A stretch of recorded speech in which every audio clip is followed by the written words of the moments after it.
പുരുഷന് വെള്ളിമോതിരം ധരിക്കൽ അനുവദനീയമാണ്. മാത്രമല്ല വലതു കൈയുടെയോ ഇടതു കൈയുടെയോ ചെറുവിരലിൽ വെള്ളിമോതിരം ധരിക്കൽ പ്രവാചകാനുകരണവുമുള്ളതുകൊണ്ട് അത് സുന്നത്താണ്. അത് വലതു കൈയിൽ ധരിക്കലാണ് ഉത്തമം.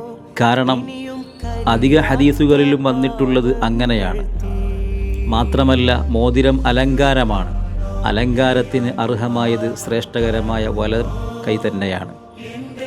മോതിരലോഹത്തിൽ നിന്നോ മറ്റു വസ്തുക്കളിൽ നിന്നോ അതിനു കല്ല് വെച്ചുകൊണ്ടും വയ്ക്കാതെയും ഉപയോഗിക്കാം. രണ്ടും അനുവദനീയമാണ്. റസൂലുള്ളാഹി സ്വല്ലല്ലാഹു അലൈഹി വസല്ലമയ്ക്ക് 2 വെള്ളി മോതിരം ഉണ്ടായിരുന്നു.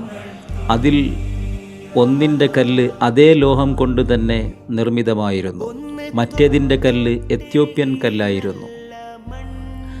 മോതിരത്തിൻ്റെ ലോഹത്തിൽ നിന്ന് തന്നെ പല്ലുണ്ടായിരുന്ന മോതിരം മുദ്രണത്തിനും മറ്റേത് സാധാരണ ധരിക്കുവാനുമായിരുന്നു നബി സല്ലല്ലാഹു അലൈഹി വസല്ലമ ഉപയോഗിച്ചിരുന്നത്. വലതു കൈക്ക് മുൻഗണന നൽകിയതായി പല ഹദീസുകളിലും വന്നിട്ടുണ്ട്. ഇടതു കൈക്ക് മുൻഗണന നൽകിയതായി മറ്റു ചില ഹദീസുകളിലും വന്നിട്ടുണ്ട്. സ്വഹാബിമാരുടെ കൂട്ടത്തിൽ വലതു കൈയിൽ ധരിക്കുന്നവരും ഇടതു കൈയിൽ ധരിക്കുന്നവരും ഉണ്ടായിരുന്നു. വലതു കൈയിൽ ധരിക്കുന്നതാണ് ഉത്തമം എന്നതാണ് നമ്മുടെ ശാഫിഈ പണ്ഡിതന്മാരുടെ പക്ഷം.